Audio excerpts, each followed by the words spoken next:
Selamat datang di video ini. Setelah membahas terkait pemantulan cahaya, hukum pemantulan cahaya di video yang sebelumnya, juga perbedaan bayangan nyata dan bayangan maya, sekarang kita akan membahas terkait cermin datar. Dan secara khusus, saya hanya akan membahas terkait uh, pembentukan bayangan pada cermin datar, gitu ya.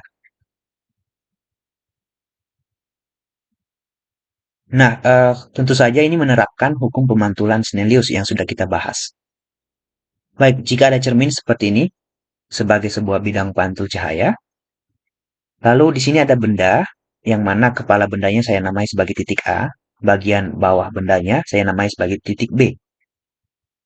Tentu saja kita ingin mencari tahu di mana bayangan AB ini terbentuk, gitu ya, di mana bayangan dari benda ini terbentuk. Kita mulai dari mencari tahu bayangan titik A di mana.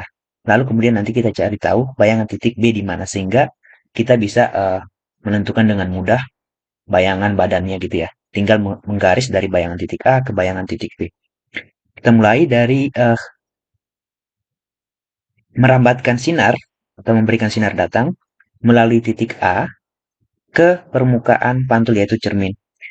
Nah, ini karena dia sejajar dengan mohon maaf bukan sejajar ya, tegak lurus dengan bidang pantul atau dia sejajar dengan garis normal, maka dia dipantulkan kembali dengan sudut 0 derajat. Dia sejajar dengan garis normal artinya uh, sudut datangnya 0 sehingga dia dikembalikan dengan sudut pantul 0. Lalu kemudian kita gambarkan sinar berikutnya ke sana, ke arah atas. Garis normalnya di sini.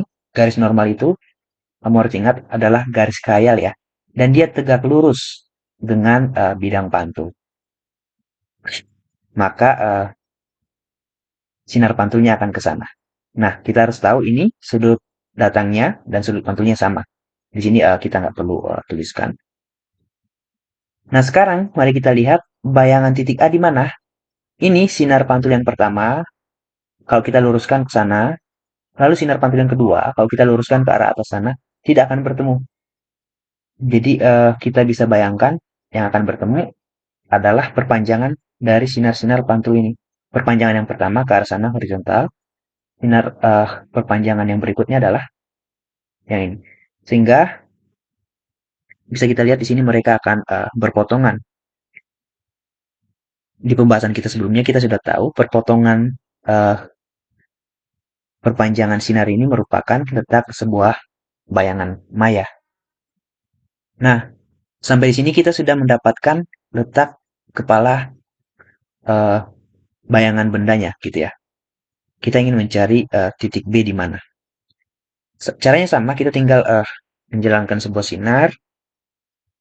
Karena dia sejajar garis normal, maka dipantulkan sejajar garis normal juga atau 0 derajat. Sinar berikutnya, garis normalnya di sini, dia dipantulkan ke arah atas. Nah, ini sejajar garis normal, ini ke arah atas dengan sudut tertentu dari garis normal. Nggak akan bertemu. Karena nggak bertemu, maka sama seperti tadi yang bertemu adalah perpanjangan sinar pantul ini. Di titik sini mereka berpotongan, maka di sini adalah bayangan uh, titik B atau bagian bawah bendanya. Kita sebut sebagai B aksen. Sehingga bisa kita simpulkan bendanya akan terletak di sini. Mohon maaf, bukan bendanya, bayangan bendanya. Bayangan bendanya di sini. Sekarang mari kita lihat sifat-sifatnya bagaimana. Ini dia tegak, artinya sama arahnya ya. Kalau bendanya mengarah ke atas, kepalanya, maka bayangannya mengarah ke atas juga. Lalu maya. Ini sudah jelas maya, karena dia terbentuk dari perpanjangan sinar pantul. Lalu sama besar, kalau kita lihat ini tinggi bendanya dan tinggi bayangannya sama. Nah, oleh karena itu bisa kita simpulkan juga jarak bayangannya sama dengan jarak bendanya. Baik, sampai di sini dulu pembahasan terkait cermin datar. Kalau kamu suka, jangan lupa like videonya. Kalau kamu menemukan kesalahan penjelasan, kesalahan konsep, Mohon beritahu saya melalui kolom komentar. Kita akan bertemu kembali di video saya yang berikutnya.